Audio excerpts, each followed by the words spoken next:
আমাদের কি হলো ভাই? আমরা মৃত্যুকে আমরা স্মরণ করি না, মৃত্যুটাকে আমরা ভুলে গেলাম কেন?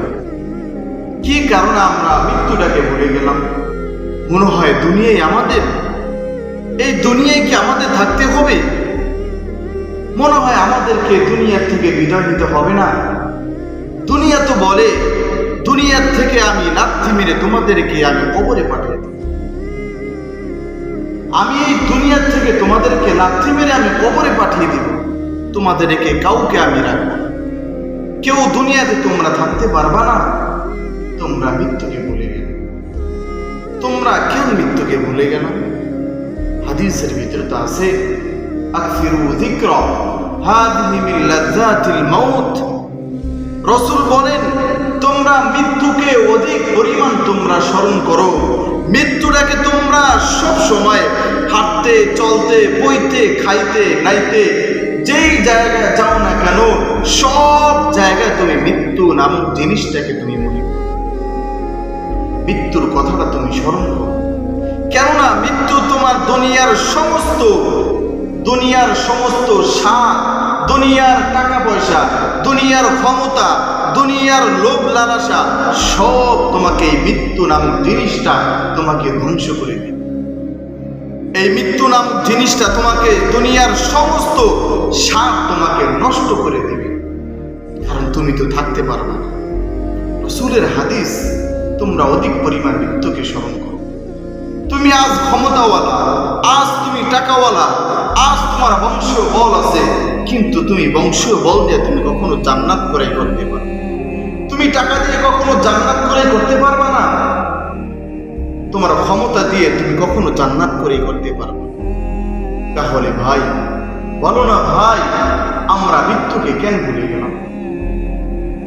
তুমি মনে করছো দুনিয়া আসতে তো যাইতে হবে না? না না, তোমাকে যাইতে হবে দুনিয়ার থেকে।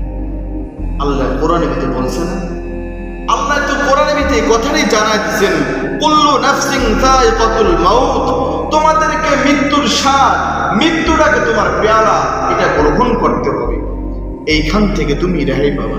কেউ তো পায় না, কেউ তো পায় না। কত টাকাওয়ালা, কত ক্ষমতাওয়ালা, কত বংশীয় বল, কত ধন সম্পদের মালিক, সবাই তো অন্ধকার কবরে চলে গেছে। কেউ তো নাই।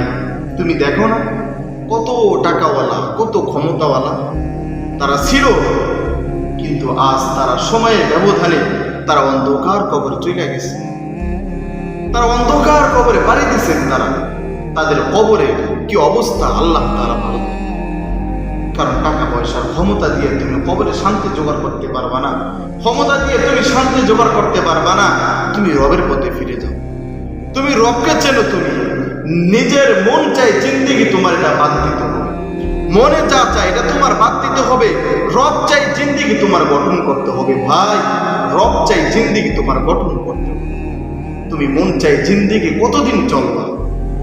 মন চাই জিন্দেগি তুমি ততদিনে চলতে পারবা যতদিন না পর্যন্ত তোমার কাছে আজরাইল আলাইহিস সালাতু ওয়াস সালাম না আসবে, ততদিন পর্যন্তই তুমি মন চাই জিন্দেগি চলতে পারবে। কিন্তু রব চাই জিন্দেগি তোমার ভিতরে গঠন করবে। রবে কি চায়? আমার রব কি চায়? আমি রবের কাজ করব। আমার মন কি চায়, রব কি চায়, দুইটাকে আমি মিলাবো। যদি দেখি না আমার মন চাইতেছে এটা, আমার রব চায় এটা, তাহলে আমি মনের সিদ্ধান্ত বাদ দিয়ে আল্লাহর সিদ্ধান্ত আমি মেনে নেব।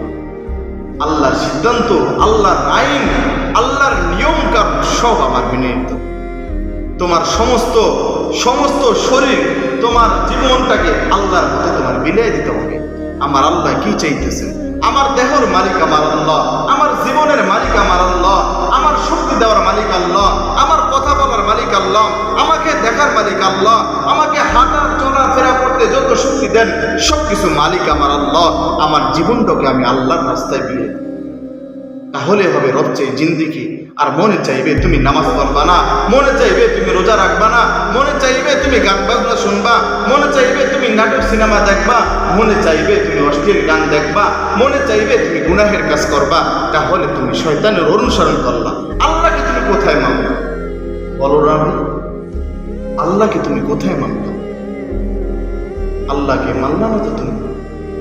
আল্লাহ কি অপরাধ করলো? আল্লাহ কি দুষ্টামি করলো, তুমি আল্লাহর আইন মানতে চাও না? তুমি শয়তানকে অনুসরণ করতেছো, শয়তান যা বলে তুমি তা করতেছো। আমার আল্লাহ বলে একটা, শয়তান বলে আর একটা, তুমি শয়তানের কথাগুলো মেনে মেনে চলতেছো। তাহলে যে আল্লাহ তোমাকে খাওয়ায়, যে আল্লাহ তোমাকে সৃষ্টি করছেন, যে আল্লাহ তোমাকে হাঁটার শক্তি দিছেন, তোমাকে যে আল্লাহ কথা বলার শক্তি দিছেন, যে আল্লাহ চোখে দেখার মতন শক্তি দিছেন, সে আল্লাহর আইন তোমার ভালো লাগে না? সে আল্লাহকে মানার জন্য তোমাকে ভালো লাগে না?